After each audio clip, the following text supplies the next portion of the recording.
I think कोई नहीं, वो अपने आप एक्सेप्ट कर लेंगे दिनेश जी, कोई दिक्कत नहीं, लेकिन आप करते रहो, तो जो एक्सेप्ट कर लेंगे ठीक है, नहीं तो वो इधर आ जाएंगे ना, मतलब वो अटेंडी में तो है ही ना। ठीक है भाई, लो जी, थैंक यू। सबसे पहले दंडवत प्रणाम हमारे टैक्स गुरु और जीएसटी गुरु अशोक बत्रा जी को, ना सिर्फ अश्विनी जिंदल की तरफ से, सीए एसोसिएशन की तरफ से, वॉइस ऑफ सीए की तरफ से, रादर पूरे प्रोफेशन की तरफ से, क्योंकि आज इन गुरुओं की बदौलत ही जो हमें डेली अपडेट रखते हैं, पहले तो हमें इन्होंने सीए बनने में हेल्प की, जिनके कारण हम आज सीए बन पाए। उसके बाद सीए बनने के बाद वो कहता है कि भाई सीए तो बन गए, अब लायक भी बनो। अब लायक बनने में भी इन्हीं का योगदान है कि हमें ये डेली अपडेट करते रहते हैं। और हम सीए जो बनता है वो नालायक है, लायक रहना आजकल जरूरी है। अविजा जी, जिंदल साहब इन्ना बढ़िया बोल दिया, अगली मेंबर पार्लियामेंट 2024 पंजाब जो टिकट मिलनी चाहिए थी। कोशिश तो यो कर रहे हैं, चलो दिख रहा है, हालात शो कर रहे हैं, पार्टी गलत आ गई है, कोशिश तो यो कर रहे हैं। और तुसी बैठे हो सिर्फ पार्टी जितनी मर्जी करवा रहे हो, टिकट मिलनी चाहिए। और लायक बनाने में भी इन गुरुओं का योगदान है। तो आज हमने एक छोटा सा इनिशिएटिव लिया, हालांकि ये पहली बार नहीं ले रहे, अभी आगे टीचर डे भी आ रहा है 5 सितंबर को, वो भी मैं पहले ही अनाउंस कर दूं, पहले फिर भी पकड़ लेना है हमने आपको सर। तो पिछली बार भी हमने किया था, उससे पिछली बार भी किया था। तो ये मेंबर्स का मतलब एक हमारे साथ प्रेम है कि हमने विद इन 2-3 आवर्स जो इफेक्टिव हमें मिले मैसेज के थ्रू, फिर भी हमारे काफी अच्छे मेंबर अभी जुड़ रहे हैं, जुड़ चुके हैं। तो मैं हालांकि आज सब हम जानते हैं कि अभी सब इतने ऑक्युपाइड हैं कि रिटर्नों के डेट में बैठे हैं, अभी गुरुजी को तंग भी करना है सबने कि डेट बढ़ाओ, चाहे वो कहेंगे कि सीए का काम नहीं है, तो भाई सीए का काम तो इसलिए है कि 200 रिटर्नें पेंडिंग पड़ी है, तो सीए ही रोएगा, क्लाइंट क्यों रोएगा। अब हम कितना टाइम लगाएं, 24 घंटे को कितना स्ट्रेच करें। अब देखो ना, भूपिंदर जी को तो नींद भी अभी आ रही है, मेरे ख्याल में रात को भी सोते नहीं है, रिटर्नें भरते रहते हैं। ये प्रोग्राम आज ना करते तो 4 रिटर्नें और चली जाती।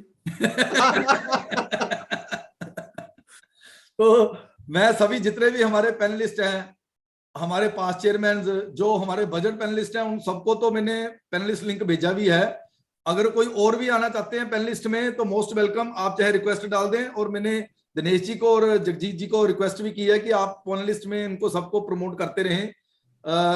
तो मैं आप सबका स्वागत करता हूं। आज का इंटरेक्शन सिर्फ यही है कि गिरीश ऊर्जा जी से हमने आशीर्वाद लेना है, और अगर किसी का कोई क्वेश्चन है तो वो क्वेश्चन गुरु जी से पूछ लें, लेकिन काइंडली एक क्वेश्चन ही पूछें, क्योंकि गिरीश जी ने सिर्फ 15-20 मिनट लगाने हैं, 25 मिनट। और उसके बाद अशोक बत्रा जी से हमने आशीर्वाद भी लेना है और अपडेशन भी लेनी है। जो जीएसटी की रिसेंट जीएसटी काउंसिल में अमेंडमेंटें हुई हैं, वो हम सब जानते हैं कि इमीडिएटली इंप्लीमेंट होने जा रही है 17 तारीख से। तो जितनी नोटिफिकेशन आज तक आ चुकी हैं, मैं बत्रा जी को कहा है कि वो शॉर्ट में वो भी बता देंगे। हमने ये प्रोग्राम 6 बजे तक ही रखा है, वो वी विल कंक्लूड बाय 6। तो अब मैं रिक्वेस्ट करूंगा सबसे पहले आदरणीय गिरीश ऊर्जा जी को, गुरु जी को, कि वो हमें आशीर्वाद दें, और आप लोगों का कोई क्वेश्चन होगा तो उसको भी रिजोल्व करें।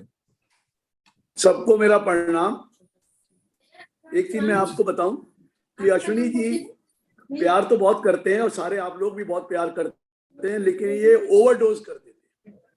ये जो प्यार का जो ओवरडोज है ना, ये बहुत अश्विनी जी करते हैं, लेकिन सबको अच्छा ही लगता है। ओवरडोज भी हो, प्यार का ओवरडोज भी अच्छा लगता है सबको, मुझे ये मालूम है। और मुझे भी क्यों नहीं अच्छा लगेगा, कि चाहे ओवरडोज है या कुछ है। तो मैं आप सबका बहुत बहुत आभारी हूँ। आप लोगों ने इतना प्यार दिया है, और इसी प्यार की वजह से जवानी भी रहती है मेरी, क्योंकि आपका लोगों का लिंक मिलता है, आपका प्यार मिलता है। तो मैं अपने आप को कोशिश करता हूँ कि आप जवान रखो, अपने आप को रखो, ताकि आपको ये ना लगे कि कौन ये बूढ़ा आके आदमी खड़ा हो गया और बैठ के बातें कर रहा है। आप बातें, अभी तक भगवान से यही प्रार्थना है कि देखिए इन लोगों का जो प्यार मिला है, ये प्यार ने ही बांध के रखा हुआ है मुझे। नहीं तो इस उम्र में आकर लोग रिटायर हो जाते हैं, लोग अपना घर पे बैठ जाते हैं, लोग कुछ करते नहीं है।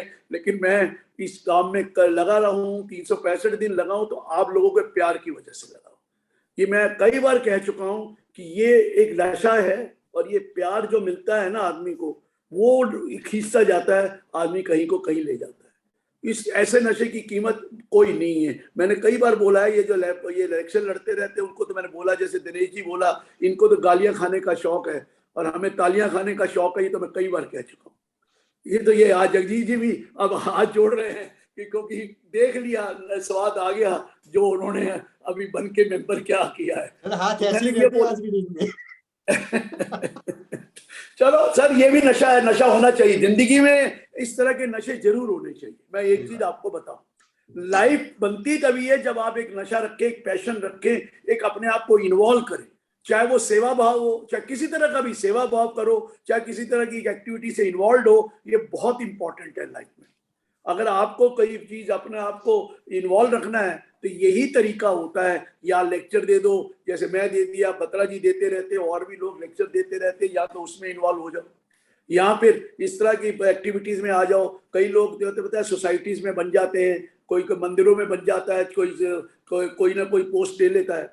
ये एक लाइफ का पार्ट है जिसको भी आपको निभाना है और अच्छी चीज है, एक सेवा भाव होना चाहिए।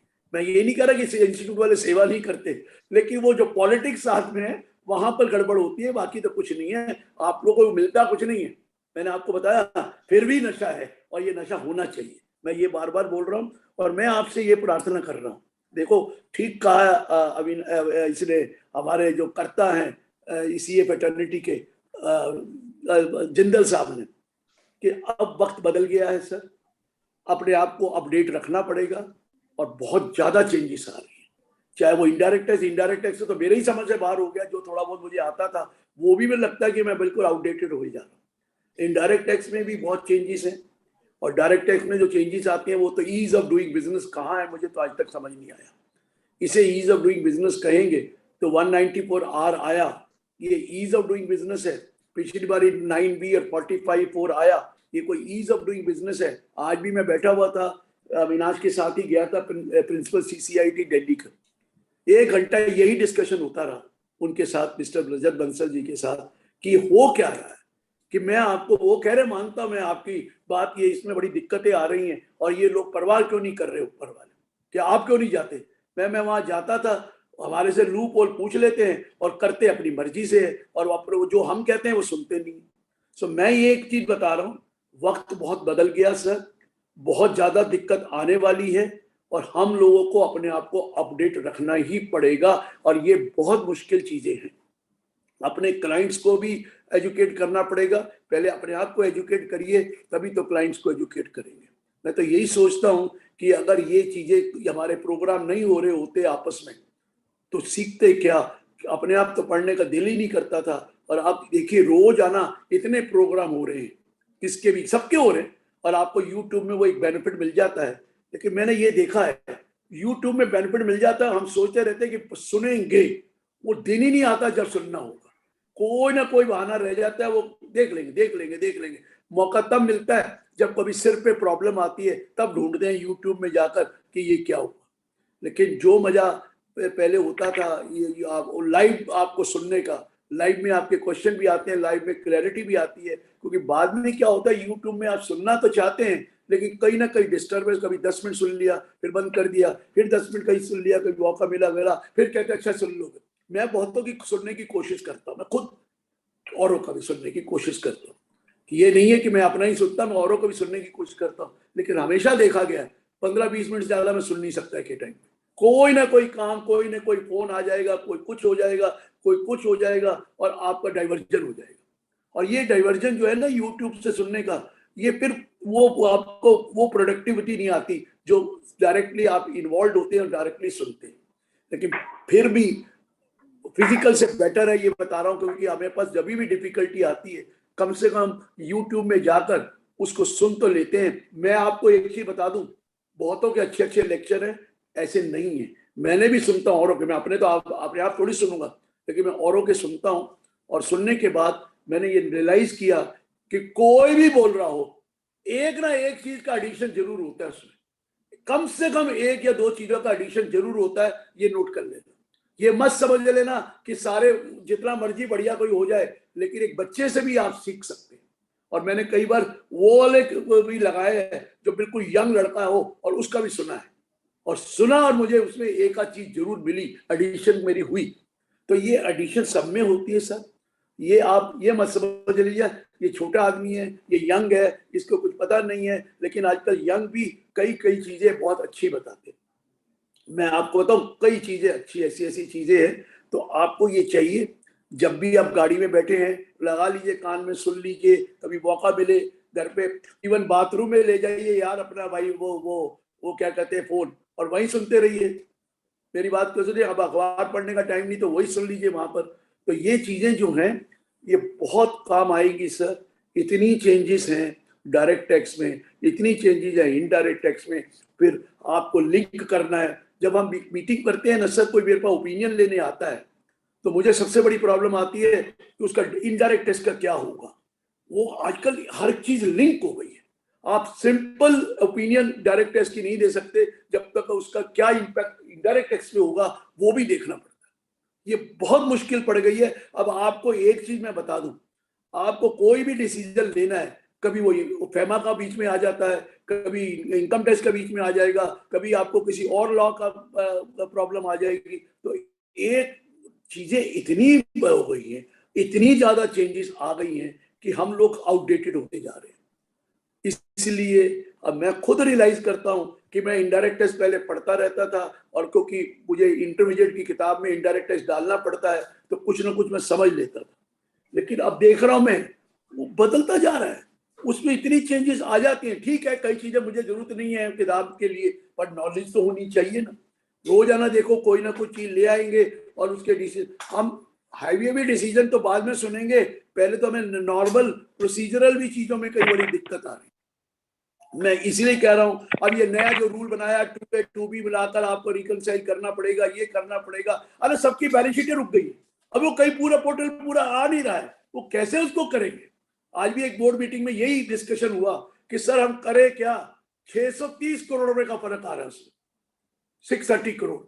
वो कहते जी हम करें क्या, वो हमारा बिल्कुल एक एक करके हमने फिजिकल भी कर लिया, मैनुअल भी कर लिया, सारा मैनुअल कर लिया, सारा कर लिया है, लेकिन पोर्टल के अंदर जिसने फीड करना है 2A का वो जो है वो रिकनसाइल इसलिए नहीं हो रहा, उनको तरीका नहीं आता, किसी की कोई गलती हो रही है, किसी की कोई गलती हो रही है, वो टैली नहीं हो रहा। सो मैं यही कह रहा हूं कि बत्रा जी तो लिटिगेशन का देख रहे हैं, लेकिन डेली कंप्लायंस में भी बहुत डिफिकल्टी है।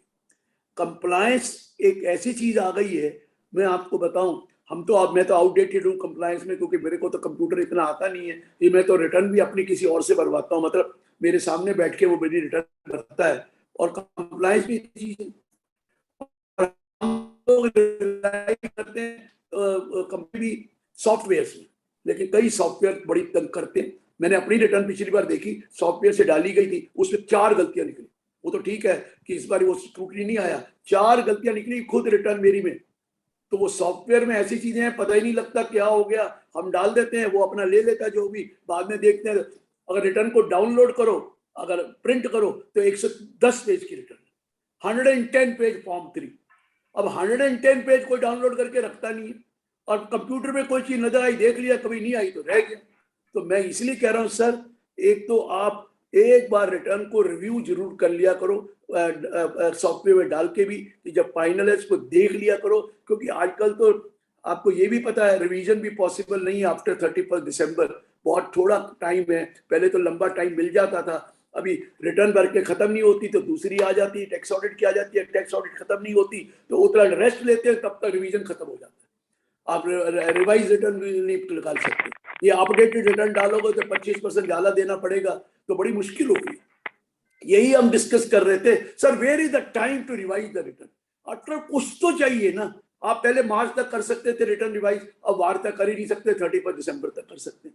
31 दिसंबर में अब 31 अक्टूबर को भेजी, और कभी कभी 31 अक्टूबर नवंबर हो जाती है, डेट एक्सटेंड हो जाती है, तो बचता ही नहीं है टाइम। गलती तो रह ही जाएगी, कोई ना कोई तो गलती रहेगी, तो रहेगी तो आपको रिवाइज करना भी दिक्कत आ जाती है। अब मैं अब रिटर्न भरता हूँ, अपनी रिटर्न में 31, अगर सपोज करो मेरी रिटर्न 31 जुलाई को ड्यू है, मैं एक एग्जांपल ले रहा हूँ, किसी की अक्टूबर है किसी की जुलाई है, अगर आपने वो जरूरी भरनी पड़ती है कई बार, इसलिए कि कोई डिडक्शन ऐसा है जिसमें रिटर्न ड्यू डेट के बाद भरो तो डिडक्शन नहीं मिलती। अब डिडक्शन नहीं मिलेगी तो इसलिए आपको ड्यू डेट पे भरना पड़ता है, और ड्यू डेट भर के फिर गलत वाला भर देते हैं, फिर रिवीजन करना पड़ता है। सो एक बड़ी मुश्किल हो गई है सर, मैं आप सबको ये कह रहा हूँ। ये लोगों ने क्या करा है, हम लोगों को ये जो करते हैं, ये आजकल स्टॉक एक्सचेंज का सारे काम करने लग गए, कैपिटल गेन कैलकुलेशन ये वो, और वो जो 31 जनवरी 2018 का वैल्यू निकालनी पड़ती है, ग्रैंड फादरिंग रेट, वो कईयों को पता नहीं है कैसे करना है। कईयों का तो उसको समझ है, वो एक्सेल शीट से डायरेक्टली इंपोर्ट कर लेते हैं रिटर्न में, और कई बैठे टाइप कर रहे हैं। अब यही तो डिफिकल्टी है। अगर आप 150 सिक्योरिटीज तुमने बेची है इस साल, तो 150 सिक्योरिटी को टाइप करते करते कहीं ना कहीं गलती तो हो जाएगी। कम से कम जो डायरेक्टली डीपी वालों से आया, डिपॉजिटरी वालों से, वही अगर आप इंपोर्ट कर ले रिटर्न में तो होगा। कईयों को सिस्टम इंपोर्ट करने का आता है, कईयों को नहीं आता है। सो इतनी कॉम्प्लिकेशंस आ रही हैं सर। मैं तो प्रैक्टिकल देखता हूँ, हालांकि मैं खुद नहीं करता, देख तो रहा हूँ, सामने नजर आता है। तो इसलिए मैं आप लोगों से कहूंगा, जिंदगी खराब हो चुकी है हमारी। ये आपको बता दो, चार्टर्ड अकाउंटेंट लाइफ में अब कोई ऐश वैश नहीं, कोई कुछ नहीं था, कोई रिलैक्स नहीं था। कम से कम इनकम टैक्स डिपार्टमेंट जाने के लिए आधा घंटे जब जाते थे तो 2-4 घंटे वो ब्रेक तो हो जाता था। अब वहां जाना नहीं है, सारा दिन दफ्तर में ही बैठना है, ब्रेक होना नहीं है, और सब कुछ यही होता है, अरे यार ये हो गया, आज ये हो गया। तो मैं इस सबसे आप लोगों से प्रार्थना करता हूँ, अब अपने आप को अपडेट रखिए सर, और अपडेट रखने का ही गुजारा है। अब ये मत सोचिए कि अब उसके बगैर हमारा गुजारा हो जाएगा। तो मेरे पास आपके सारे नजर आ रहे हैं, दिनेश जी नजर आ रहे हैं, अशोक बत्रा जी नजर आ रहे हैं, जगदीश जी आ रहे हैं, भूपेंद्र दीक्षित जी भी सामने मेरे हैं, और भी कई लोग बैठे हैं, चंदर जी बैठे हैं, परवेश शर्मा जी बैठे हैं, मयंक गुप्ता जी मेरे सामने बैठे हैं, तो संजय अग्रवाल जी भी हैं। तो ये सबसे मैं यही प्रार्थना करता हूँ कि अब भैया वक्त बदला है, वक्त के हिसाब से अब चलना शुरू कर दीजिए। पढ़ना तो अब पढ़ेगा, अब पर्ची कर लीजिए। सिस्टम को अब आप कुछ कह नहीं सकते, अब अपने आप को ढालना पड़ेगा, क्योंकि अगर नहीं ढालेंगे तो हम आउटडेटेड हो जाएंगे। तो मैं यही कह के मैं ये मेरी तरफ से सबको बहुत बहुत धन्यवाद, तो बहुत बहुत आप लोगों का शुक्रिया गुजार करता हूँ। आप लोगों का प्यार जो मिलता है, मुझे लगता है कि वो मिलता रहे, तो इसी में जिंदगी चलती रहेगी। और भगवान से यही प्रार्थना करते हैं, जिस दिन ले जाना हेल्दी ले जाना, बीमार करके मत लेके जाना। हेल्दी लाइफ सबसे बड़ी चीज है। जब भी हम तो बोनस में जी रहे हैं, जितना भगवान देगा उस बोनस पे आएगा। जो भी आदमी 75 पार कर जाता है वो बोनस पे ही है, ये बता दो। पहले हम कहते थे 65 पार कर जाता है, आजकल लाइफ बढ़ गई है स्पैन, तो 75 के बाद बोनस है। जितना भगवान बोनस देगा वो आप ही का, आपकी दुआएं, आपकी जो प्रेयर्स हैं और आपकी जो मेरी गुड विशेस है, वो ही मुझे काम करा रही हैं। और जब तक चलेगा ऊपर करेगा। बाकी आप सब लोग से अगेन वंस अगेन धन्यवाद, और पर्टिकुलरली हमारे कर्ता जी का, क्योंकि कर्ता जी ने कहा आज ही सवेरे ये करना ही करना है मेरे प्रोग्राम, मैं क्यों ओवरडोज करते हो, कहते हैं नहीं जी इसके बगैर तो चलेगा ही नहीं। कहा तो चलिए सर, कर्ता जी धन्यवाद, thank you very much. Sir एक क्वेश्चन है, वो आपके रिलेटेड जो अनाउंस किया था, जो मर्जी पूछो क्वेश्चन, पूछ लीजिए। जसवीर जी आप पूछ लीजिए। जसवीर डांग जी, उनका है, are the trust societies registered under 12A और 12AA और 1023C allowed to invest their accumulated fund in mutual fund? Sir बिल्कुल नहीं है म्यूचुअल फंड में। वहां 11.5 में जाइए, 11.5 के नोटिफिकेशंस हैं, जो भी आपके में किताब होगी, वो सारे म्यूचुअल फंड कोई नहीं है, वो नोटिफाइड है जो बोले, और कोई म्यूचुअल फंड में नहीं कर सकते। ऐसे तो शेयर में भी कर लीजिए, नहीं कर सकते। You are not allowed to do under mutual fund at all. Vinay Gupta ji आपका क्वेश्चन है, आप भी पूछ लीजिए सर, आपका हैंड रेज है, तो अगर कोई क्वेश्चन है जल्दी सर। Good evening sir. पूछे कोई दिक्कत नहीं, टेक योर टाइम। हाँ जी विनय जी बोलिए। Good evening sir, happy Guru Purnima. Thank you जी, थैंक यू। सर मेरा एक क्वेश्चन है 194R के लिए, कि इनकम टैक्स एक्ट में बेनिफिट को डिफाइन नहीं किया हुआ किसी भी सेक्शन में। बिल्कुल नहीं किया हुआ, मैंने कल भी लेक्चर दिया। तो बेनिफिट आप ये अपने दिल से पूछिए कि जिसके पास वो जा रहा है, क्या वो कोई बेनिफिट ले रहा है, किसी तरीके का नेचर का बेनिफिट है। आप देखिए पर्पस क्या है। पर्पस ये नहीं है कि वो जो बेनिफिट उसके हाथ में टैक्स लग रहा है कि नहीं लग रहा। पर्पस ये है वो बेनिफिट पर्पस जिसने दिया वो अपना एक्सपेंस क्लेम कर रहा है। जिसने बेनिफिट प्रोवाइड किया, जिसने ये चीजें प्रोवाइड किया, वो अपना एक्सपेंस क्लेम कर रहा है। अगर एक का एक्सपेंस है तो दूसरे की इनकम होनी चाहिए कि नहीं होनी चाहिए, बस उसी के ऊपर उन्होंने देखा है कि वो टैक्स नहीं लगना वो बात की बात है। पर वो उनको तो कहा कि आप TDS काट के जमा कराइए। तो इसमें क्वेश्चन ये है कि इस तरह तो फिर जितनी भी एक्सपेंस है उन सब पे टीडीएस लागू होगा फिर हमारा। सर एक नेचर बताइए ना, क्या एक्सपेंस है, फिर मैं बताऊंगा कि ये पॉसिबल है कि नहीं है। ये एक नेचर है कि ये एक्सपेंस किया तो क्या होगा। Purchase of goods below 50 lakh, change the goods का इससे क्या लेना देना है? ये तो बेनिफिट परपोजिट तो वो है जो आपने सेल परचेज, कोई बेनिफिट परपोजिट थोड़ी है। कोई रिबेट दी, कोई डिस्काउंट दिया, कोई कमीशन दी, कोई चीज काइंड में दी, कोई चीज बेनिफिट बाद में दिया, उसकी बात हो रही है। और वो भी arising out of the business और कैरिंग ऑन प्रोफेशन। जिसको ये बेनिफिट रिसिपिएंट है वो बिजनेस की वजह से उसको ये बेनिफिट मिला, या वो एक्सरसाइज ऑफ प्रोफेशन के लिए बेनिफिट मिला, वो उसकी बात कर रहे हैं। अभी आपने सर्वे, आपने फीस ले ली, उसके साथ कोई काइंड में लैपटॉप फ्री दे दिया आपने सीए को, उसने अपने सीए को एक मतलब मैं 20,000 तक की लिमिट तो है, 20 से ऊपर कोई ऐसी चीज दे दी, तो ऑब्वियसली वो फीस इन काइंड है, वो उसकी टैक्स लगना चाहिए। क्योंकि 28(4) तो पहले भी है, 28(4) तो पहले भी था, लेकिन नहीं था इनकम और इस जा रहा था। अब उन्होंने 28(4) रखा ही नहीं है। उन्होंने कहा ये हो सकता है इनकम 28(4) में टैक्सेबल हो सकता है इनकम 41(1) की हो सकता है इनकम 56(2)(10) की हो। हमें तो आपको ये नहीं देखना कि टैक्सेबल है करी, आपको तो टीडीएस काट देना है, और टीडीएस काट के जिसकी 26 में जाएगा वो अपने आप एक्सप्लेन करेगा कि किस चीज का है, वो अपने आप एक्सप्लेन करेगा कि इनकम है कि नहीं है। पर ये बहुत डिस्प्यूट होने वाले हैं सर गवर्नमेंट। और एक चीज बता दूं ये विनय जी, ये बाइंडिंग है, सर्कुलर नहीं है। पहले सर्कुलर होते थे binding on department and not binding on the SSC.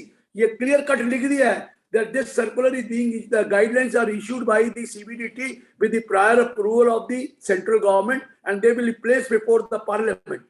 और इसलिए वो लिख दिया and these are binding both on income tax authority as well as assessee. तो दोनों पे बाइंडिंग करके उसका नाम सर्कुलर दे दिया है, तो binding nature. The government has gone beyond it's limit, जो सेक्शन में लिखा उससे ऊपर निकल गए हैं। लेकिन अब तो वो लाइट अब जो आगे है, जब तक उसका कोई लिटिगेशन नहीं होगा, कोई रिट नहीं फाइल होगी तब तक, या कॉन्स्टिट्यूशनल वैलिडिटी नहीं होगी तब तक तो आपको काटना ही पड़ेगा सर। नहीं काटेंगे तो डबल डिसएडवांटेज है। एक तो आपको अगर आपका एक्सपेंस है तो 30% डिसअलाउ हो जाएगा, और साथ में 197C की पेनल्टी भी लगेगी for not deducting the tax at source, और काफी प्रॉब्लम आने वाली है। तो इसलिए मैं कह रहा हूं कि you be careful and tell your client they have to be very careful. सबका nature of expenditure different nature का है, उसको सबको चेक करना पड़ेगा, और आपको थोड़ा उसमें ड्यू थॉट देना पड़ेगा कि ये बेनिफिट परपोजिट डिफाइन नहीं कर सकते। परपोजिट तो फिर भी डिफाइन है, नॉट अंडर या परपोजिट्स आर डिफाइंड अंडर सेक्शन 72। 72 के परपोजिट तो एम्प्लॉय के नेचर के हैं, लेकिन वहां पर बड़ी लंबी लिस्ट है। तो वही बेनिफिट अगर डायरेक्टर को दे दिया जाए तो वो परपोजिट आ जाएगा। अगर वही तरह का बेनिफिट जो अगर एम्प्लॉय नहीं है director, but director. Sir MK Gupta ji का भी है ना, बोलो आगे चलो। एमके गुप्ता जी अपना क्वेश्चन पूछिए सर जल्दी। वैसे एक क्वेश्चन और लेंगे, इसके बाद फिर जीएसटी वाला पार्ट शुरू करते हैं। बत्रा जी वाला सर। नहीं सर, मेरा कोई क्वेश्चन नहीं है। ठीक है सर, थैंक यू जी। रूबल गुप्ता जी आपका क्वेश्चन है जी? मेरे ख्याल में रूबल जी का भी नहीं है। तो विद दिस वर्ड्स, तो गुरुजी को फिर एक बार प्रणाम। मैं रहूंगा बत्रा जी को भी थोड़ा सुनना चाहूंगा। नहीं बत्रा जी को मैं वही कह रहा हूँ, बंद कर दूंगा। अब हमारे जीएसटी गुरुजी को भी बहुत बहुत प्रणाम। तो मैं रिक्वेस्ट करूंगा बत्रा जी को कि वो अपना आशीर्वाद दें और उसके बाद हमें जीएसटी की जो अमेंडमेंट्स आई हैं उसके बारे में बताएं। आदरणीय Shri Girish Ahuja ji, my dear friends, particularly Ashwini Jindal ji, जिन्होंने आज सुबह मेरे से कहा कि आपको प्रोग्राम करना है। मैं कहा मुझे गुरु जी मत कहा करो, कोई गुरु नहीं है। जैसे गिरीश जी बता रहे थे, इतनी चेंजेस हैं कि इवन एक्सपर्ट्स को भी अपडेट रख पाना मुश्किल है। तो हम चार्टर्ड अकाउंटेंट को जो ये आदत है हर चीज को हाँ करने की, इसको बदलना होगा। इनकम टैक्स करते हो हाँ जी, जीएसटी करते हो हाँ जी, प्रोजेक्ट रिपोर्ट बनाते हो हाँ जी, मैनेजमेंट कंसल्टेंसी देते हो हाँ जी। अरे हाँ जी करके कितने सब्जेक्ट में आप एक्सपर्टाइज कर सकते हैं। Either you should have a big team wherein a particular team is looking after one particular law. I can understand that. मैं आप लोगों से ये शेयर कर रहा हूं कि 2006 के बाद मैं आज तक किसी इनकम टैक्स अथॉरिटी के सामने अपीयर नहीं हुआ। ऐसा नहीं है कि हम इनकम टैक्स का काम नहीं करते, हमारी फर्म में आज भी 150-200 टैक्स ऑडिट होगा, but then it is a different team which is looking after that work. So the time has come wherein we have to update. अभी गिरीश जी ये बात कर रहे थे कि YouTube कि when there are changes which are very frequent in nature, तो आप लोगों को ये ध्यान रखना पड़ेगा कि वो YouTube का जो चैनल आप सुन रहे हैं, जो लेक्चर आप सुन रहे हैं, वो किस दिन रिकॉर्ड हुआ, उसके बाद की जो अमेंडमेंट्स हैं, उसके बाद में जो अपडेशंस आई हैं, वो अपडेशंस भी आपको कंसीडर करनी पड़ेगी। तो ये YouTube को ब्लाइंडली सुनना भी एक अपने आप में एक समस्या है। अब जहां तक क्वेश्चन है जीएसटी का, आप किताब लिखो और 15 दिन बाद वो पुरानी। अभी किसी ऑथर की किताब आई मेरे सामने, मैंने कहा इसमें तो 47 जीएसटी काउंसिल के डिसीजन नहीं डील किए हुए, इसको कौन खरीदेगा। इतनी चेंजेस हैं, we have to choose one subject and master that, and then only we have to guide it. और आप सबको पता है कि इनडायरेक्ट टैक्सेस में जब से जीएसटी आया है, हमारे प्रोफेशन की इमेज कहीं ना कहीं थोड़ी सी अफेक्ट हो रही है। तो पहला चैलेंज तो यही है कि अपने आप को अरेस्ट से कैसे बचाया जाए। प्रैक्टिस अगर आप ऑनेस्टली कर रहे हैं, उसके बावजूद भी देयर इज ए पॉसिबिलिटी, आपके यहाँ कोई क्लाइंट आया, उसने कोई राशन कार्ड दिया, कोई आधार कार्ड दिया, आपने वेरिफिकेशन कराया, नहीं करवाया, रजिस्ट्रेशन ले ली, and then he has claimed some refund from the department, you are in trouble. आपके यहाँ एक रजिस्ट्रेशन होती है, वो व्यापारी का टर्नओवर 3 महीने में 100 करोड़ हो जाता है, and then he issues the invoices, and somewhere even you don't know, your staff has been involved with that client and they have been issuing the invoices from your computer. हम लोगों को confidence अपने staff पे रहता है, हम confidence और विश्वास भी करते हैं, as a result of which digital signature हमारे पड़े रहते हैं उनके पास। So there is a possibility of misuse of all these things. So we need to be very, very careful when we are doing the practice so that our involvement is not there. We are acting only as a consultant. Consider your client only a client and not more than that. जब कैसा होता नहीं है, मैंने अपने real life में देखा है, बाय एंड लार्ज हमारे क्लाइंट से पर्सनल रिलेशन बन जाते हैं, और उसका नुकसान हमें अपना नुकसान लगता है। As a result of which you compromise with the quality of the work, and now sometimes we put ourselves into a big trouble. So दोस्तों, मेरा ये कहना है कि अगर आपको डिफरेंट फील्ड में प्रैक्टिस करनी है तो अपनी डिफरेंट टीम रखें। स्पेशलाइज्ड हर आदमी हर लॉ में नहीं हो सकता है। Knowledge sharing is a good thing, but at the same time जैसे मैंने आपसे कहा, बी कॉशियस। 2 महीने पुराना यूट्यूब वगैरह पे एक्साइज का पढ़ेंगे और जीएसटी का सुनेंगे तो हो सकता है उसके बाद बहुत सारी अमेंडमेंट आ गई। अब जहां तक क्वेश्चन है 47 जीएसटी काउंसिल मीटिंग का, तो दोस्तों ये एक मिनी बजट है, इसमें इतनी सारी चीजें प्रपोज की गई हैं और वो सारी इंप्लीमेंट भी हो जानी है maximum bye 1 January 2023, but most of them, 99% of them will be implemented during this month itself.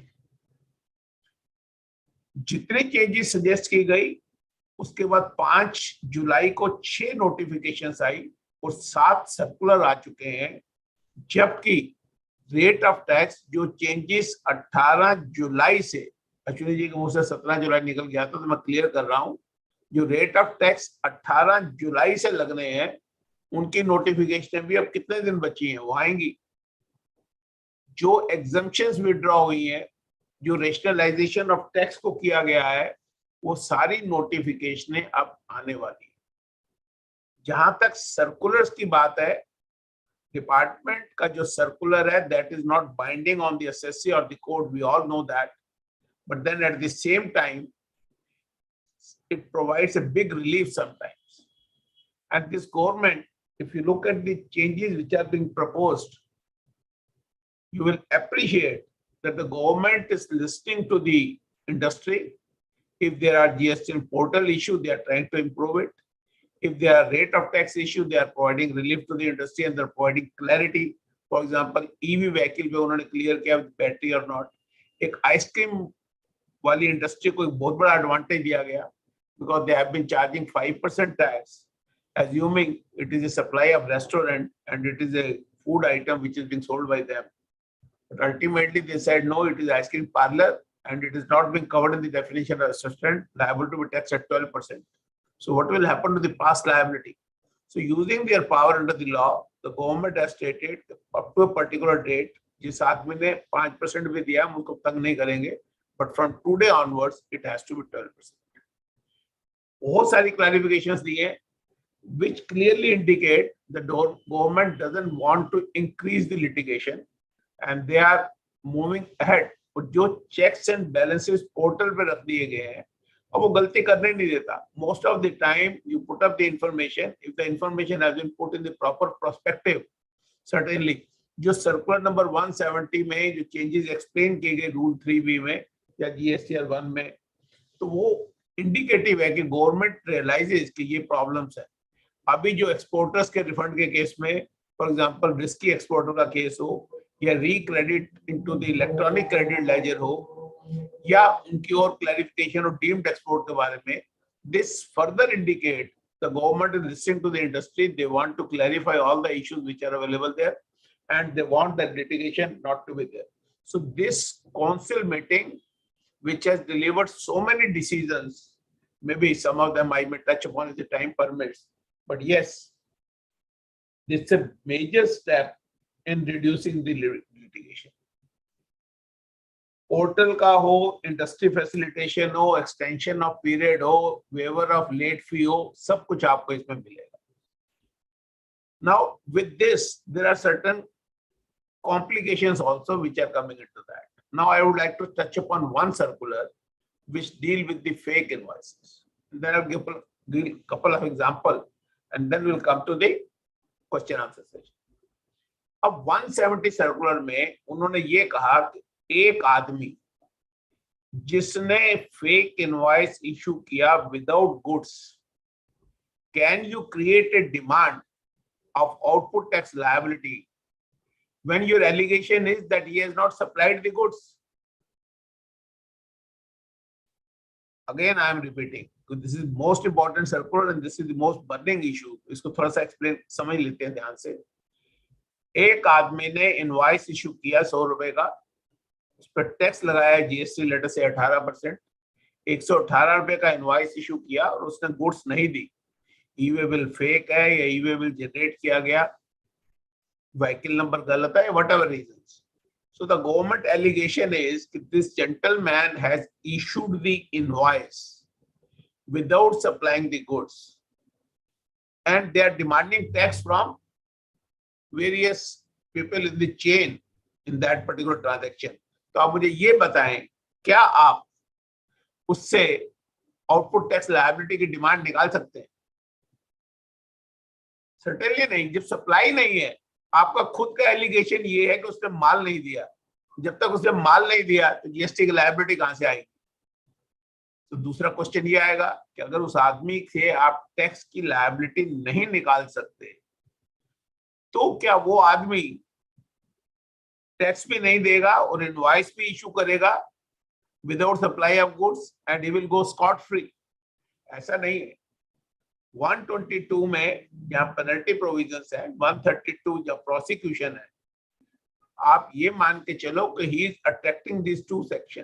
First of all, he is doing violation by issuing the invoice without supplying the goods, which is a offense for which he can be prosecuted and there can be imprisonment up to 5 years.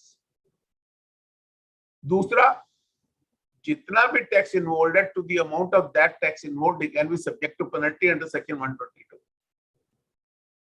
तो government ने कहा कि जिस आदमी ने fake invoice दिया है बिना गुड सप्लाई के, उस पर टैक्स मत डिमांड करो. because once there are cross allegations by the department which are contradictory in itself, तो गवर्नमेंट का केस खराब होता है। तो उन्होंने इस गाइडेंस के लिए उन्होंने बड़ा क्लियरली कहा कि उस आदमी से टैक्स मत डिमांड करो, उस आदमी से पेनल्टी डिमांड करो अंडर सेक्शन 122 एंड उसको प्रोसिक्यूट करो। अब क्वेश्चन आया रिसिपिएंट।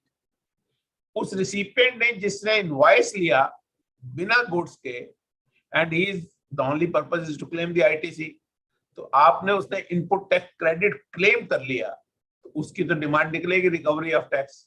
तो उस आदमी से रिसिपिएंट से जिस आदमी ने ये फेक इनवॉइस लिया है, एक तो आप टैक्स की वसूली करो, दूसरा इंटरेस्ट की वसूली करो, तीसरा उस पर पेनल्टी भी लगाओ, क्योंकि taking an invoice without receiving the goods is also a punishable offence. So meaning thereby वो सज्जन के पास आप आईटीसी की रिकवरी, जितना भी उसने आईटीसी लिया 18 रुपए, मान लीजिए 100 रुपए की परचेज है, उसके ऊपर इंटरेस्ट और पेनल्टी मांगी है, प्लस उसके ऊपर 122 की पेनल्टी करी है, plus he has committed an offence under section 132 for which he can be prosecuted, उसको प्रोसिक्यूट भी करें। So the person who is receiving the invoices has got much more implication because basically he is the beneficiary. जिस आदमी ने invoice issue किया उसने तो output tax liability दिखाई, क्या उसने फेक क्रेडिट से पेमेंट की, क्या उसने जेन्युइन पेमेंट की, तो वो तो बेनिफिशियरी तो वही आदमी है जिसने मान लिया। अब there are certain people who receive the invoice and who issue the invoice, they doesn't deal in goods, they only deal in the issuance and receipt of invoice. They are trading in the invoices only. Now the question comes, if we go by that argument that he has not received any goods and he has not made any sale, so if the sale has not been made, as I explained earlier also, तो उस पे output tax liability तो आ नहीं सकती। अब उसने ITC जो fake था जेन्युइन लायबिलिटी के लिए तो यूज नहीं किया, तो उससे वो रिकवरी भी नहीं हो सकती। सो मीनिंग देयर कि जिस आदमी ने इनवॉइस लिया विदाउट गुड्स और जिस आदमी ने इनवॉइस दिया without goods, who is trading into these invoices can not be subject to show cause notice wherein you can demand tax from him because there is no supply made by him. Similarly, there cannot be any denial of ITC because of the simple reason because he has not used the credit for the discharge of actual liability. तो आप उसमें नहीं निकाल सकते। अब उस आदमी ने क्या किया, उस आदमी ने दो ऑफेंस किए। Number one, he has received the invoice without receipt of goods, which is the offense punishable for prosecution as well as for penalty. Similarly, once he issuing an invoice, he is committing another offense, which is again subject to penalty. So वो जो बिचौलिया जो invoices का business कर रहा है, उस पे 18 रुपए की जो डिमांड है वो निकल नहीं सकती, क्योंकि ना तो उसने आईटीसी यूज किया है ना उसने आउटपुट टैक्स लायबिलिटी दिया है। So he can be subject to penalty and that penalty is on to offences for making the false purchase and making the false sale. So meaning thereby he can be subject to penalty of the 200% of the tax involved. That means अगर 100 रुपए का उसने transaction किया तो 36 रुपए की उसके ऊपर पेनल्टी लग सकती है। Of course it goes without showing that he will be subject to prosecution. तो इस क्लैरिफिकेशन से आप ये समझें कि ट्रेड का कितना फायदा हुआ। आज डिपार्टमेंट हर आदमी को शो कॉज दे रहा है, जिस आदमी ने इनवॉइस इशू किया है उसको भी डिमांड मांग रहे हैं, आईटीसी से भी मांग रहे हैं। चलिए at the end of it जब केसेस होंगे, डिसीजन होंगे, एडजुडिकेशन होंगे, मामले डिसाइड होंगे, तो हो सकता है कि आप जीत जाए।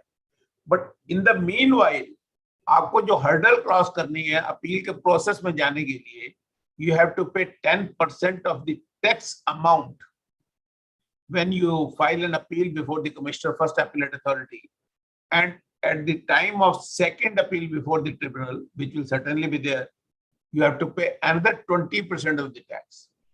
अगर ये क्लैरिफिकेशन नहीं होती तो यू कैन अंडरस्टैंड कि अगर एक आदमी की डिमांड 100 करोड़ रुपए का उसने बिजनेस किया फेक इनवॉइसिंग का, 30 करोड़ रुपए की डिमांड निकल गई, जो आज कहते हैं कि नहीं निकलनी चाहिए, उसे पेनल्टी लगनी चाहिए, तो उस 30 करोड़ रुपए के ऊपर उस आदमी को 30% 9 करोड़ रुपया नंबर 1 में टैक्स जमा कराना पड़ता before his appeal could have been heard on merit. So कितना बड़ा एडवांटेज इस सर्कुलर से हुआ है, I don't think some of the professionals may be understanding it and appreciating it, but I am making it very clear.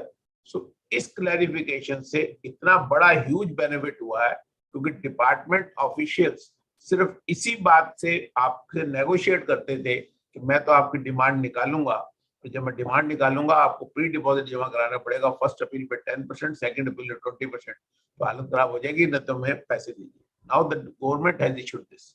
इसी तरह से मेरी एक और इंस्ट्रक्शन याद आ रही है, जहाँ इंस्ट्रक्शन नंबर 1 अभी निकाली थी उन्होंने कुछ दिन पहले, जहां उन्होंने ये कहा था कि there can not be any recovery during the search proceeding. पहले भी कोर्ट जजमेंट्स कहती हैं, लॉ भी कहता है there can not be there, but once the instruction has been issued by the board and that has come in public domain, और आप उस इंस्ट्रक्शन को लेके जब ऑफिसर्स को दिखाते हो कि भैया बाकी बातों तो छोड़ो, ये तो आपके ऊपर बाइंडिंग है, it's really have a good impact. मैंने खुद फील किया है कि पिछले 10 दिन में जितने भी लोग अपनी स्टेटमेंट रिकॉर्ड कराने जा रहे हैं, तो पहले उनको ये होता था सर ये तो 50 लाख 1 करोड़ रुपए जमा करवाएंगे नहीं तो मुझे अरेस्ट कर लेंगे। नाउ दे अंडरस्टैंड कि demand is not likely to be more than 5 crore in virtue of this documentation seize, then there is no doubt about it. Now they are in a much better position, और department को भी अब सोचना पड़ता है जब वो कहते हैं कि आप पैसा जमा कराएं because of this instruction which is in writing. दोस्तों, जैसे अभी गिरीश जी भी कह रहे थे, उसको लिंक करना पड़ता है, जब एक ट्रांजैक्शन है उसका इम्पैक्ट इनकम टैक्स में क्या होगा। अभी एक चार्टर्ड अकाउंटेंट का फोन आया मुझे कुछ दिन पहले, उन्होंने कहा सर मेरे यहाँ 2 करोड़ रुपए का लॉस है, मैं 2.5 करोड़ रुपया एक पार्टी से डिपॉजिट ले लेता हूँ प्रॉपर्टी के अगेंस्ट और उसको मैं फोरफिट कर लूंगा, एंड देन मेरा लॉस कवर्ड अप हो जाएगा and it will B capital receipt, शायद इनकम टैक्स नहीं लगेगा। मैं कहा चलो इनकम टैक्स तो मुझे नहीं पता, तो ये बताओ उसमें जीएसटी क्यों नहीं लगेगा। Once you have entered into an agreement for the sale of a land, he has paid you an advance money of 2 crore rupees and you are going to forfeit that amount, then obviously income tax में तो आपका carry forward loss है, शायद ये पैसा आ जाएगा तो शायद आप लॉस में एडजस्ट भी कर लेंगे, कैपिटल रिसीट नहीं ले, but so for GST is concern तो उस पर जीएसटी क्यों नहीं लगेगा। अगर 18% जीएसटी लगे तो 36 लाख रुपए, और आपने नहीं दिया और उसके बाद नोटिस में आ गया तो 36 lakh plus tax plus interest, how much will be the implication. So is it worth it?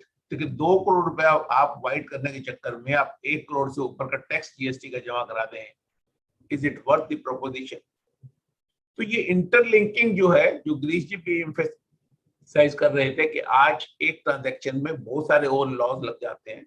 If you are rubber dealer तो रबर बोर्ड लग जाता है, if you are stock exchange dealer तो एनएससी लग जाता है, if you are taking a deposit तो NBFC act लग जाता है। सो बहुत सारे इन्वॉल्वमेंट होने लग जाती है, और विदाउट रियलाइजिंग हम लोग अपने क्लाइंट को ऐसी एडवाइस दे बैठते हैं जो क्लाइंट के लिए एक बहुत बड़ी मुसीबत बन जाती है। I don't want to quote the cases where the tribunal has also commented on the competence of chartered accountant. आप सीओ कैसे सजा कैसे दे सकते हैं। अभी एक सज्जन ने मेरे से कहा कि सर हमारा बॉम्बे में क्रेडिट पड़ा है, हम इसको क्रॉस चार्ज कर देते हैं दिल्ली में वो क्रेडिट ट्रांसफर हो जाएगा, और जब दिल्ली में ट्रांसफर हो जाएगा तो दिल्ली में मुझे पैसा चाहिए, मेरी आउटपुट टैक्स लायबिलिटी आती है, बॉम्बे में मेरा काम खत्म, इससे स्टॉक ही है। तो वो बात ठीक है, but in case you are not able to prove that and then there is a issuance of invoice without provision of service, are you not exposing your client to the prosecution. Credit transfer होगा या नहीं होगा, मैं पूरे facts share नहीं कर सकता हूं पब्लिक डोमेन में, बट द फैक्ट है कि उन्होंने एक्स रुपीस पे इंपोर्ट किया, because of decrease in the market वो माल वाई पे लेस पे बिका, वहां क्रेडिट बचा हुआ था, उस क्रेडिट को वो दिल्ली में लाके यूज करना चाह रहे थे जहां उनकी बड़ी लायबिलिटी आ रही। तो whether it is not a camouflage transaction, if you are making an arrangement to defeat the provisions of law, are you not going to make a camouflage transaction? Then McDonald etc. all those cases can also apply. So आप एक tax बचाने के चक्कर में उसका exposure prosecution में कर रहे हैं, इस बात को भी थोड़ा सा एप्रिशिएट करें। अब अगर हम बात करें रेशनलाइजेशन ऑफ केसेस की या रिफंड की, अब गवर्नमेंट के सुनने के बाद देखिए वीकेएस फुटस्टेप्स का केस आया मद्रास हाई कोर्ट। उन्होंने कहा जी आपको इनपुट टैक्स क्रेडिट मिलना चाहिए, रूल 89 के हिसाब से जो फॉर्मूला आपने दिया वो गलत है। मद्रास हाई कोर्ट इनके अगेंस्ट आ गया, matter went to the supreme court. Supreme court ruled in favour of the revenue. बोला ये रिफंड जो है it is not a fundamental right, it is only statutory right. To the extent the department want to give this benefit they can give it, and rest of the things it is for the department to do. So उन्होंने जब department से, मैं कुछ example दे रहा हूँ क्योंकि मुझे पता है कि जिस ऑलरेडी 5:50 और मुझे अश्विनी जी ने आगाह किया कि 6 बजे में बंद करना है, तो मैं 2 मिनट में खत्म कर रहा हूँ इसको। तो जब उन्होंने ये कहा कि लेकिन जो फार्मूला आपने सजेस्ट किया वो ठीक नहीं है, तो सरकार ने इमीडिएटली रूल 89 को प्रपोज चेंज किया, फार्मूले को चेंज किया, और आज because of that formula whatever input service you are using proportional credit is available to you. So the government is conscious, they are reading the judgments, और beneficial provisions जो cash ledger में from one person to another person transfer थी, या interest सिर्फ when the credit is availed and utilized can be levied, and they have explained it beautifully in the circular with the example. So these are some beneficial provision which has been there, and more important is whether it is beneficial or not, that is not important. What is really important, there has to be a clarity, और जो clarity लाए हैं वो that is remarkable। उन्होंने बहुत सारी चीजों में रेट ऑफ टैक्स वालों में बहुत सारी क्लैरिटी देके जो डिस्प्यूट आगे लिटिगेशन में बदल सकते थे, बड़ी लिटिगेशन में बदल सकते थे, उनको खत्म करने की कोशिश की। With these words, I'll put stop to my deliberation and open for the question answer session, if there is any. Thank you sir. अगर किसी का कोई क्वेश्चन है चाहे तो वो अनम्यूट करके पूछना चाहते हैं। जहां क्यूए में मैं देख लेता हूं सर, 3 है नए, उसमें applicability of e invoice in case of services provided by hospital to patient, but देखिए e invoice is based on the turnover. Payment कोई भी करे, recipient is the one who is liable to make the payment.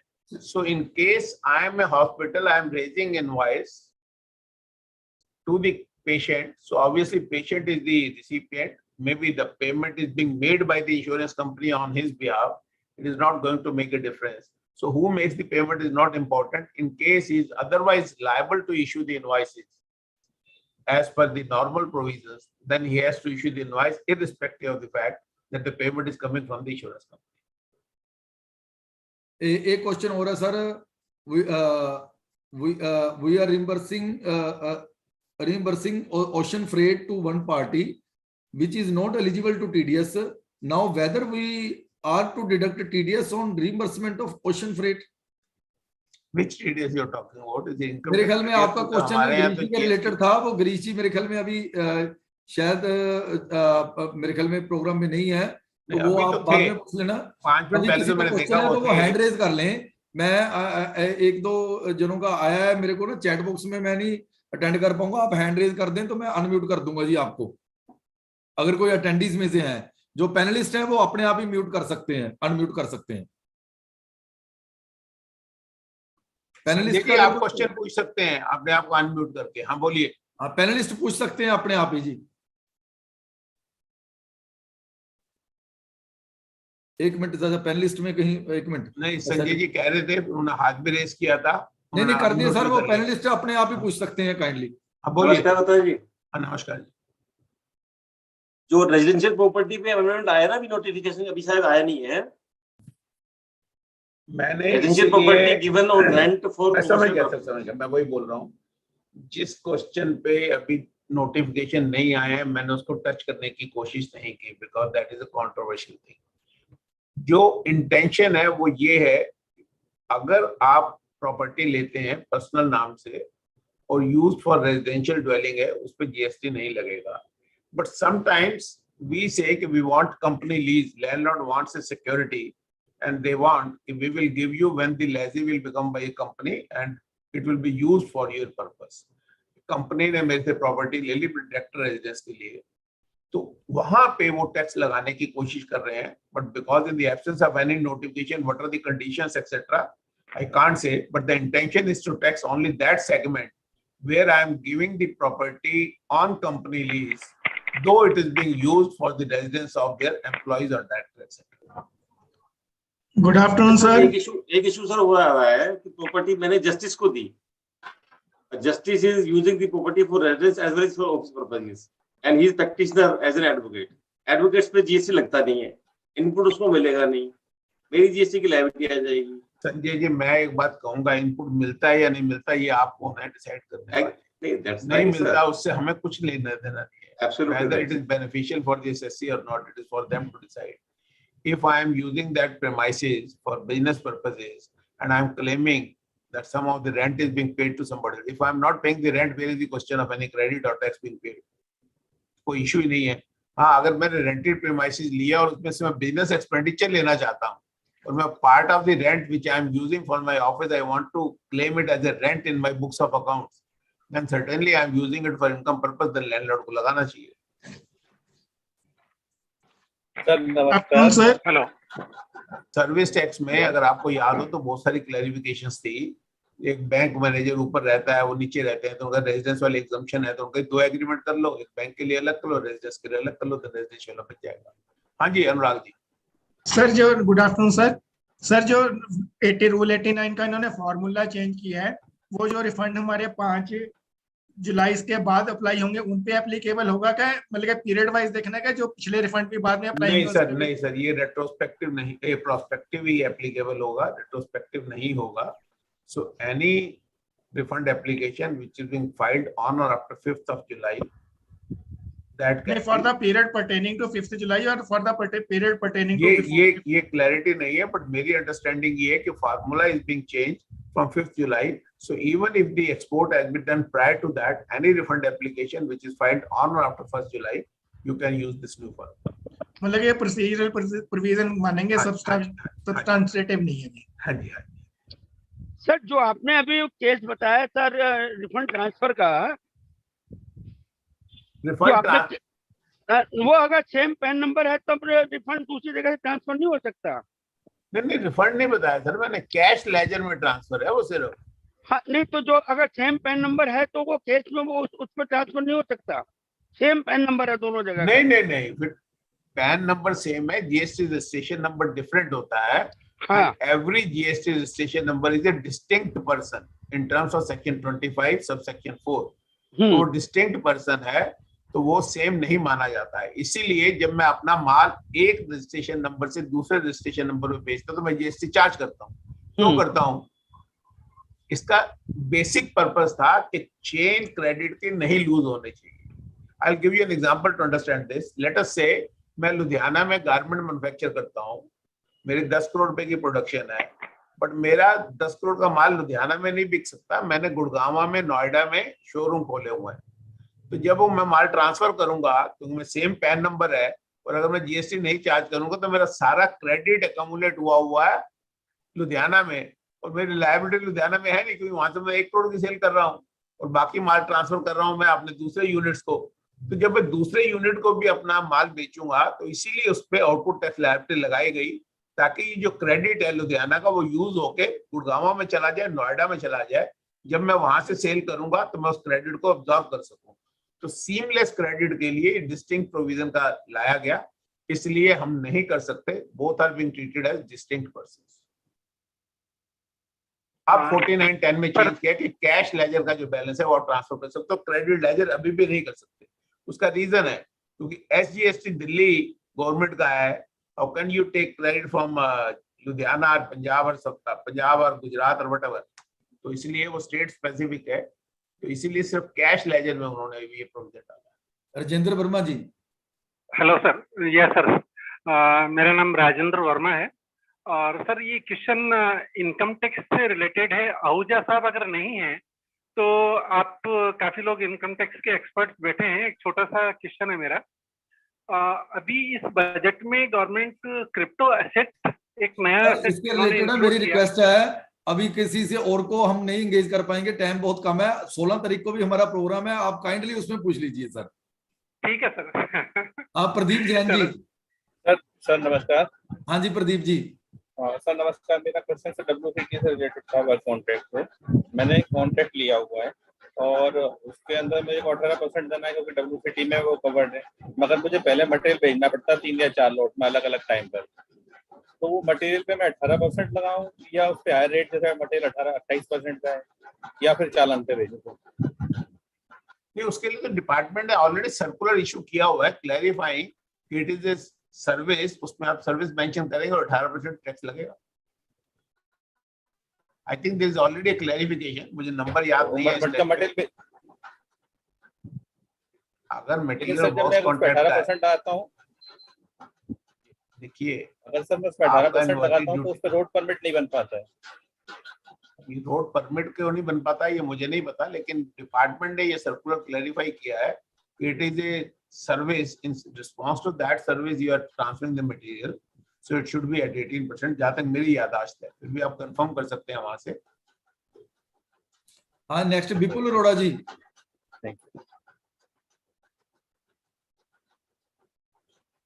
विपुल अरोड़ा जी, आपका question था। विपुल जी। हाँ जी विपुल जी पूछिए। Sir मैं ये पूछना चाहता हूँ सर से, सर ये जो चेंजेस आए हैं ये जो लैंड डेवलपमेंट में, उसके बारे में थोड़ा हमें सर गाइड कीजिए। देखिए, लैंड डेवलपमेंट में कोई चेंज नहीं आया है। काउंसिल ने ये कहा है कि जब आप लैंड डेवलप कर रहे हैं तो जब डेवलप प्लॉट भी बेचेंगे तो उस पर जीएसटी नहीं लगना चाहिए। बट अभी उस कंटेक्स्ट में ना तो कोई सर्कुलर आया है ना कोई नोटिफिकेशन आई है। It is only a statement given by the GST Council which can be a basis for issuance of a circular or a notification, but nothing has been stated. But even without this GST clarification, we were of the view that once we are selling the developed plot, it is nothing but a sale of land and being covered in Schedule 3, not subject to GST. Sir, but when we are selling the plots which are under development, whether we are required to charge GST on the portion which we are spending on the development of the plot? उसमें तीन तरह की practice है। Better practice है कि आप उसको development charges को सेपरेट ना दिखाएं। आप कहें कि we have entered into an agreement to sell the developed plot and it is the obligation of the developer to develop and provide all these facilities. So you are charging only for the developed plot where development charges is not being specified. So according to my understanding, there is no GST on that because it is sale of land only. Sir, some people take a conservative view. एक minute विपुल जी, some people advance दिया और ना दिया उससे कोई फर्क नहीं पड़ेगा ना। ठीक है जी। अच्छा, दूसरा व्यू ये है कि let us be conservative. Development cost is only 10%. So we say कि cost of land 1 lakh रुपया, development charge is 10,000 and we pay GST on 10,000 rupees because we are claiming the credit also. जो भी आदमी, जो भी contractor मेरा development work कर रहा है वो मेरे से 18% टैक्स चार्ज ही कर रहा है, तो वैल्यू एडिशन ज्यादा है नहीं। तो by doing that we are avoiding the litigation. दूसरा रास्ता ये। तीसरा, जो जीएसटी काउंसिल ने अब कह दिया है कि it is not subject to tax, let us wait for the clarification और the notification whatever they want to issue to understand, and if they make it clear that even development charges, even if shown separately, are not subject to tax, then we can show those development charges separately also. हाँ sir, दीपक अरोड़ा जी का और अशोक सैनी जी का question है। Sir आप एक एक question पूछिए kindly ना, बस हम 3-4 क्वेश्चन ही लेंगे, ऑलरेडी लेट हो गए हैं। Okay sir, okay. सर ये रिफंड क्लेम जो करते हैं जीएसटी का, उसमें जैसे 2 साल की लिमिट है, तो 2 साल एक्सपायर होने के बाद में क्या क्लेम डाल सकते हैं और वो एंटरटेन हो जाएगा? देखिए, अगर रिफंड टैक्स का है तो नहीं होगा, because this limit is sacrosanct and there are hundreds of judgment available wherein the supreme court has also said कि law helps the vigilant tax payer, not the person who is careless about the law. तो वो sacrosanct limit है। But अभी आपको याद होगा supreme court का जो ऑर्डर आया था, जहां उन्होंने कहा था कि 1 मार्च से लेकर 28 फरवरी 2022 तक, 1 मार्च 2020 से लेकर वो पीरियड इसमें से एक्सक्लूड कर दिया जाएगा। और ये जीएसटी काउंसिल ने भी कहा, अभी जीएसटी काउंसिल ने भी यही कहा है। तो अगर उस पीरियड में अगर आपकी ड्यू डेट फॉल करती है, आप एक्सटेंड कर सकते हैं। बट अदरवाइज जो 2 years from the relevant date is a sacrosanct limit. If it is not being satisfied, refund is likely to be rejected and it will confirmed by the court. Sir कितना, कौन सा time बताया sir आपने? 1 मार्च 2020 से लेकर 28 फरवरी 2022 तक। Okay, thank you sir, thank you. हाँ जी, आपका सत्य प्रकाश गुप्ता जी का और अशोक सैनी जी का क्वेश्चन पेंडिंग है तो कल पूछिए। जी अपना नंबर बता दो जरा। वो सर मैंने लिख दिया जी चैट बॉक्स में, मैं बताता हूँ। वो एक साथ चला गया, दोबारा बोल दोगे जरा प्लीज? 98760 60 63350। ठीक है सर अशोक जी, अच्छा उसके बाद और किसी का कोई क्वेश्चन? कनव गर्ग जी, हाँ जी कनव गर्ग जी, आपका क्वेश्चन है? सर मेरा क्वेश्चन है एडवांस के related. A person have received advance from foreign and it was subsequently forfeited, so can he claim the benefit of export of services? Once you are not provided or supplied the service, the question of export does not arise at all. When the service has not been provided, supply is not being made, so the question of export does not arise. Because in the case of export, we have to satisfy 6 conditions, and now presently 5. So for a service are concerned, service experience, it was 6 conditions. अब ये question ये है कि whether this forfeiture will be subject to GST or not. It will depend. If it is a non-compete agreement or if it falls in Schedule 2, item number 5, agreeing to the obligation to refrain from an act or to do an act or to tolerate an act or a situation, then you are certainly liable to pay GST under reverse charge. Export का benefit मिलने का question ही नहीं.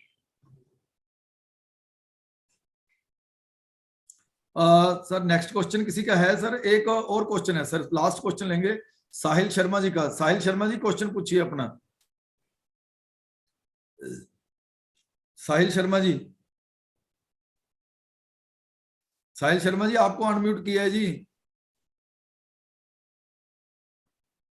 विपुल जी आपका question तो नहीं है कोई अभी पेंडिंग? नहीं जी, thank you sir, thank you very much. चलो sir, thank you very much sir. मेरे ख्याल में कोई क्वेश्चन रहा नहीं, साहिल जी का था. साहिल जी, पुरुषोत्तम वर्मा जी का है बस सर, लास्ट क्वेश्चन ही लेंगे. पुरुषोत्तम जी काइंडली. हाँ जी, गुड इवनिंग सर. सर अभी जो लास्ट पर्सन ने क्वेश्चन पूछा है मैं उसी को सब्सिक्वेंटली करना चाहता हूं कि अगर हम कह रहे हैं कि सर्विस प्रोवाइड नहीं हुई है तो उस केस में जीएसटी कैसे लग जाएगा फिर, कि टॉलरेंट एक्ट कैसे मानेंगे? And if you are treating it as a tolerant act की सर्विस दी है तो एक्सपोर्ट ऑफ सर्विस की डेफिनेशन मीट होनी चाहिए. I agree with you. Your observation is absolutely fine. Once we say there is no supply of service, then it cannot be export. Now the question is whether we fall in this deeming fiction where they say agreeing to the obligation to refrain from an act, etc. If that is there, then only GST will be leviable. Otherwise, liquidated damages, etc. There is no question of any GST leviability on that. If GST leviability will be there, then we'll certainly go to place of supply and see if the place of supply is outside India, then we may take advantage of export also. तो मेरे ख्याल में आज sir can I ask question? Sahil ji आपको बहुत बार कहा चलो last आप पूछ लीजिए क्योंकि अदरवाइज ना हमने कंक्लूड करना है. साहिल जी, हाँ जी प्लीज. साहिल जी, हाँ जी. Good evening sir. सर मेरा हो चुका है क्वेश्चन, वो गलती से हो गया. Thank you, thank you very much. It was an interactive session. हालांकि हमने बड़े शॉर्टर नोटिस पे, रादर 2-3 घंटे के शॉर्टर नोटिस पे ही ये चीजें प्लान की थी, तो मैं बहुत थैंकफुल हूं आप सबका कि आप इतने शॉर्टर नोटिस पे आए. मैं रिक्वेस्ट करूंगा हमारे दिनेश शर्मा जी जो NIRC से हैं और जगजीत सिंह जैक्स जी, वो एक 2 शब्द बोल के और थैंक्स भी करें हमारे गुरुओं का, क्योंकि गिरीश ऊर्जा जी भी जुड़े जरूर हुए हैं हमारे साथ. हो सकता है वो किसी मीटिंग में, अनदर मीटिंग में ऑक्यूपाइड हो, लेकिन वो थैंक्स उनका जरूर रिकॉर्ड हो जाएगा यूट्यूब के माध्यम से, ताकि हमारे बाद के जितने भी हमारे मेंबर्स हैं उनको सुन सकेंगे. तो मैं रिक्वेस्ट करूंगा ज्वाइंटली जो हमारे NIRC के हैं दिनेश शर्मा जी और जगजीत जैक्स जी. सर पहले तो सब गुड इवनिंग सारियां नु. एंड अश्विनी जी, गुरु जी जहाँ पे भी होते हैं ना, शागिर्दों के शिष्यों की आवाज उनके तक पहुंच रही होती है, इसलिए गुरु गुरु होता है और चेला चेला ही होता है. सबसे पहले तो सर सभी का बहुत बहुत शुक्रिया. गुरु पूर्णिमा के इस अवसर पर जिंदल साहब ने जिस शॉर्ट नोटिस में प्रोग्राम बनाया, हमारे दोनों टेक्स्ट गुरु गिरीश ऊर्जा जी एंड अशोक बत्रा जी, इन्होंने अपना टाइम निकाल के दिया और हम सबको आज जो लेटेस्ट अमेंडमेंट के हिसाब से गाइड भी किया. तो ये तो डबल पर्पस अचीव हो गया. आई थिंक जैसे गिरीश ऊर्जा जी कहते हैं अश्विन जिंदल जी को करता, तो ये कर्ता साहब की हमेशा हिम्मत होती है कोई ना कोई ऐसा प्रोग्राम ऑर्गेनाइज करते हैं. उन सबके अहो भाग्य जो आप सभी के दर्शन भी होती है और नई नई अमेंडमेंट जो आती है उस पर आप प्रकाश भी डालते हैं सर. तो मेरी ओर से आप गुरुओं को गुरु पूर्णिमा की बहुत बहुत बधाई हो sir. Thank you very much. Jagjit ji. Thank you Ashwini sir, सबसे पहले for giving me this wonderful opportunity के, और उससे कुछ मैं कुछ और कहूँ उससे पहले सबसे पहले आप सभी को गुरु पूर्णिमा की सबको शुभकामनाएं, और स्पेशली हमारे दोनों गुरुओं को, गिरीश विजय सर जो डायरेक्ट का एरिया पूरा संभालते हैं और एक एक क्वेरी सॉल्व करते हैं। परसों भी मैं सर का लेक्चर सुन रहा था, 194R और एस इतनी डिटेल में सर बताते हैं। और सेम हमारे अशोक बत्रा जी इनडायरेक्ट टैक्स में जो पूरा एक एक चीज, क्योंकि सर्विस टैक्स से मैं सुनता आ रहा हूँ सर को, आज जीएसटी है, जीएसटी में सुनते हैं और इतने सारे अपडेट्स आए हैं। और सलूट करता हूँ अशोक बत्रा जी को कि इतने सारे अपडेट्स एक तो याद रखने, उसका एक एक प्रोविजन, उसके बाद फिर जो क्रॉस क्वेश्चनिंग होती है, वो सारी चीजें बहुत अच्छे तरीके से दोनों गुरु बहुत अच्छे तरीके से बताते हैं। और मैं कहता हूँ कि यस, ये हमारे प्रोफेशन के लिए एक बहुत बड़ी ब्लेसिंग है कि हमारे पास दोनों गुरु हैं और पूरे प्रोफेशन के हर एक मेंबर की क्वेरी सॉल्व करते हैं और इतने कूल एंड काम नेचर है दोनों के और बड़े ही सपोर्टिव हैं। सो मेरी तरफ से दोनों को बहुत बहुत शत शत प्रणाम एंड धन्यवाद सर, आप दोनों ही इतना समय देते हैं प्रोफेशन के लिए। और साथ में ही धन्यवाद हमारे अश्विनी जिंदल जी का, जिनको डेफिनेटली जैसे दिनेश जी ने भी बोला, हमारे गुरुजी तो बोलते ही करता ही है, हमारे एचयू के करता ही यही है और ये सबको मौका भी देते हैं। मौके के साथ साथ जो प्रोफेशन के लिए जो काम करते हैं Ashwini ji, so credit goes to Ashwini ji, आपको भी सर, और thank you for the giving a wonderful opportunity and once again happy Guru Purnima to all of you. Thank you very much सभी व्यूअर्स का। मैं रिक्वेस्ट करूंगा कि हमारा 16 तारीख को डिटेल्ड प्रोग्राम द्वारा फिर हम 194R के ऊपर, ITRU के ऊपर और close 44 of the tax audit report के ऊपर, इन दोनों टॉपिक्स के ऊपर ITRU और जो क्लोज 44 पे है, डॉक्टर केश गुप्ता जी ने ही सजेस्ट किया है स्पीकर, वो आगरा से हैं, वो आ रहे हैं। He is marvellous in technicalities as well as जो भी आपकी जो ऑनलाइन में दिक्कतें आती हैं, CPC की दिक्कतें आती हैं। तो मैं रिक्वेस्ट करूंगा कि अगर आपने अभी तक रजिस्टर्ड नहीं किया है तो वो रजिस्टर्ड करें। तो अब हम डिफरेंट गुरुजी से, हालांकि हम R&S के ऊपर प्रोग्राम कर चुके हैं, अब हम डिफरेंट फैकल्टी के साथ डॉक्टर केश गुप्ता जी के साथ जो एक दिग्गज हैं इस फील्ड में, इनकम टैक्स में, हम सब जानते हैं कि वो सुप्रीम कोर्ट और हाई कोर्ट में प्रैक्टिस करते हैं, उनके साथ 16 तारीख को प्रोग्राम करने जा रहे हैं। मैं सबसे रिक्वेस्ट करूंगा कि दोबारा हमारे साथ 16 तारीख को बने। Thank you very much. Thank you sir, thank you very much. Thank you.